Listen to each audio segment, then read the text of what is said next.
Hi everyone, I wanted to come on and talk about the Velocicoaster ride that's coming out June 10th at Universal.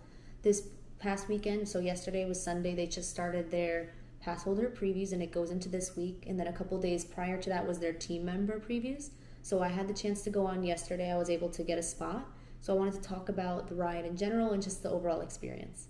To start off, I did get there for opening yesterday because I know sometimes on the weekends they do hit capacity with the COVID guidelines, so I wanted to make sure that it wasn't an issue for me to get into the park. So park opening yesterday was at 8 and my time slot to board the ride was between 4 to 4:30. So I stayed in Islands of Adventure throughout the day and just went on other rides and killed some time prior to that. But you were able to go, and they had you go and scan your QR code. There were team members by, I believe it's the watering hole and the Discovery Center. It's somewhere in between that, if I'm remembering correctly. So you just go over there, and what you'll need is your ID, your pass, and then they also have you scan the QR code that they emailed you, as well as the email confirmation showing the time slot that you're set to board. So I waited, and then Mike was also able to get on the ride. He was set from 3 to 3:30. So we had asked the team member just to see if we could go on together, and they said since he was 3:30 and I was 4 that he could just wait. So he went and we were able to ride together, which was nice. So do expect though that when you get your QR code scanned that you will have to wait a bit if you're going for Passholder Previews. So after you got scanned, they checked everything, you go in, and that's where the queue starts. So we waited about 30 to 45 minutes in the queue, which wasn't bad, and it did feel like it was moving, especially with all the different things to see in the queue. So it does feel like it's moving fast, so don't worry about that. So then the queue was really cool. Make sure you have your phone or your camera with you during that time because there's a lot to see and take pictures of. And the good thing is you don't have to worry about losing your phone. That was one of my concerns, that I wasn't going to be able to take any pictures or videos because I didn't have like zip up pockets or anything. But the good thing is after you go through the queue and you get to see the Raptors and stuff, that they have the lockers there right before you board, so you don't have to worry about losing anything. After you put your stuff in the locker, you wait about 5 minutes, I'd say, and then you're able to board. You watch like this little videos. But the ride is really cool. The rows are about 2 each, so 2 per row.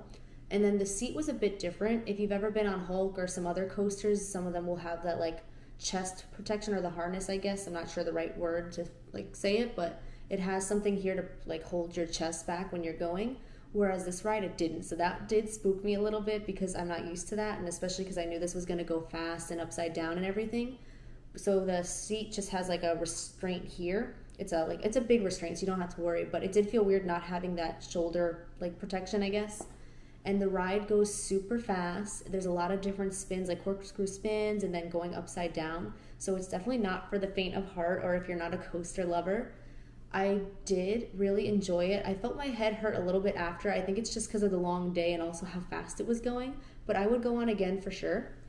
And it's cool because they have different things throughout the ride that you might not notice. For me, I was just so focused and like nervous that I was just looking straight the whole time, but Mike was actually looking to the side and you could see raptors and different things. So if you go on, pay attention to the sides of the ride and you'll be able to see a lot of cool Jurassic themed things over there. And then the ride was pretty fast. I mean, the ride was super fast, but it wasn't a long ride, so don't expect to be on it super long. But I really enjoyed it. I think if you like roller coasters, you should definitely go for it when it opens June 10th. I would say if you're new to coasters or not that sure, try out the Hulk first, or even Hagrid's because there's a similar launch there, and see how you like that. If you do like it, I would say go for it. If not, you might want to wait or try something else first because it does go very fast. There's a lot of upside down and just spins, so make sure you're prepared for that. I was screaming the whole time, so now my voice is kind of gone, but I enjoyed it. And they also have a lot of cool themed merch off of the ride. I know it's not officially opened yet, but they have some shirts and plush toys and things. I didn't film any of that, but if you do want to see it, I could definitely go back and show that to you guys, so let me know down below in the comments.